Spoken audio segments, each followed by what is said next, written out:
तो दोस्तों मैं सुनाने जा रही हूँ हकीकत को बयां करती हुई कहानी my devil husband season 1। Rudra Pratap अपनी मुट्ठी मजबूत करते हुए अधीरा के शरीर से उसकी साड़ी खींचते हुए बोला, ओ वादू डार्लिंग, अभी तो पार्टी शुरू हुई है। अधीरा की आंखें फैल गईं जैसे ही रुद्र उसके ओठों पर उंगली चलाते हुए बोला।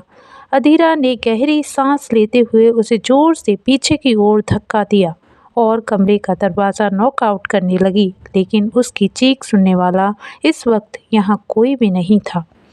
तभी अधीरा ने महसूस किया कि वो अब पूरी तरह से रुद्र प्रताप की गिरफ्त में है। रुद्र प्रताप का चेहरा उसके चेहरे के बेहद करीब था, जो कि कुछ भी कहा नहीं जा सकता। अधीरा ने गहरी सांस ली और हकलाते हुए शब्दों में बोली, देखो रुद्र प्रताप, हमें जाने दो।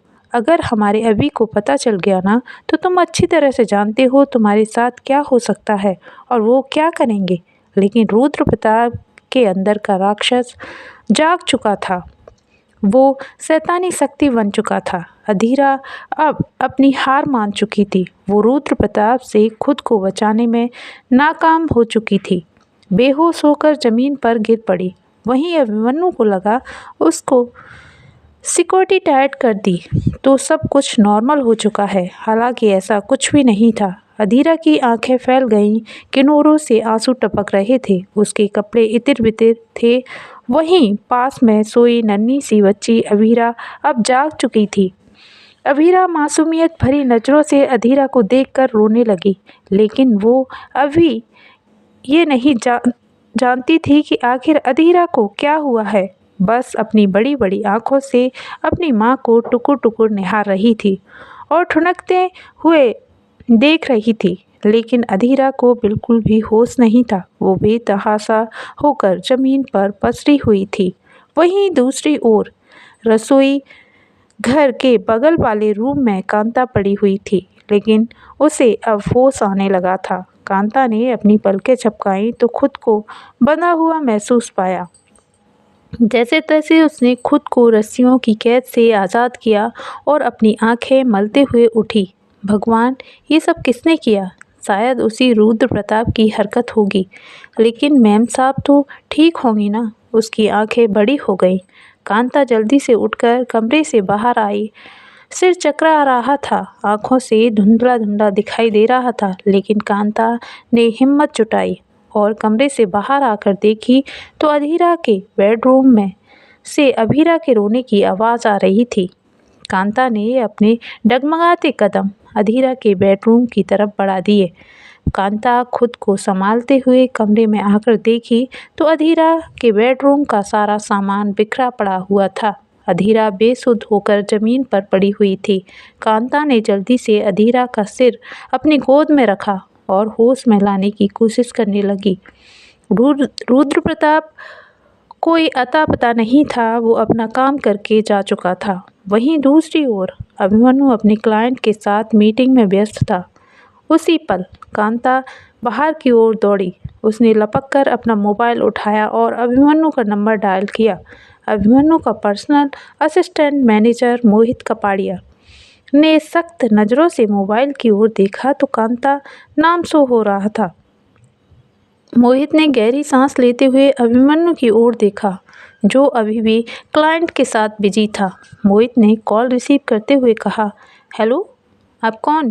कांता घबराते हुए बोली, सर, मैडम को कुछ हो गया है, प्लीज़ सर कुछ कीजिए। मोहित बहुत चक्का रह गया, मतलब मामला गड़बड़ है, सर को इन्फॉर्म करना पड़ेगा।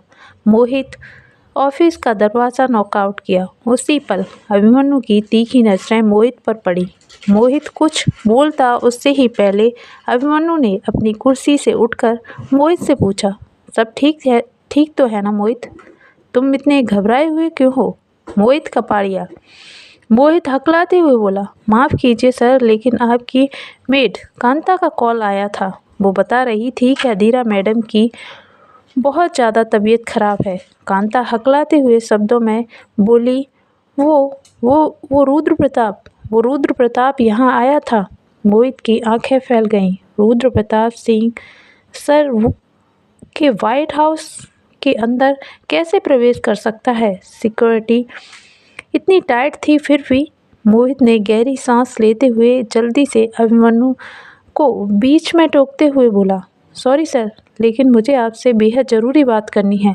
अभिमन्यु ने सख्त नज़रों से अपनी मुट्ठी मजबूत करते हुए मोहित की तरफ देखा और फिर दांत पीसते हुए बोला, तुम्हारा दिमाग तो ठीक है ना मोहित? तुम्हें पता है अर्जेंट मीटिंग के बीच में इस तरह टोकना ठीक नहीं है।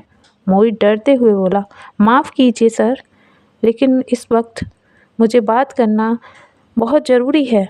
हम जो आपको बताना चाहते हैं उसे सुनकर आपको समझ आ जाएगा। अभिमन्यु साइड में आकर बोला, ओके बोलिए, क्या बात करनी है तुम्हें? अभिमन्यु ने पैनी निगाहें मोहित पर डाली।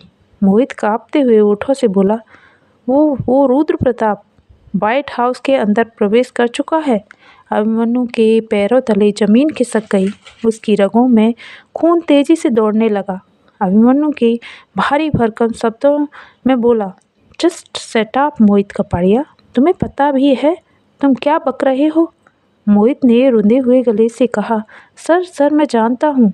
अगर आपको यकीन नहीं है तो अपनी मेट कांता से बात कीजिए। अभिमन्यु ने सख्त नज़रों से मोहित के हाथ से अपना मोबाइल छीना और कांता का नंबर डायल किया, लेकिन कांता अपना मोबाइल रखकर भूल गई थी। बाहर की ओर मदद के लिए दौड़ी। कांता का कॉल रिसीव नहीं हो रहा था। अभिमन्यु का खून खौल उठा।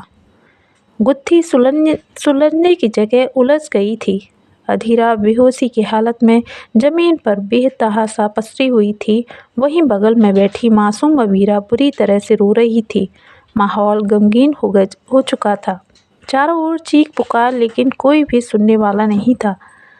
कांता की चीख सिक्योरिटी गार्ड महेश ने सुनी। दौड़कर अंदर आया।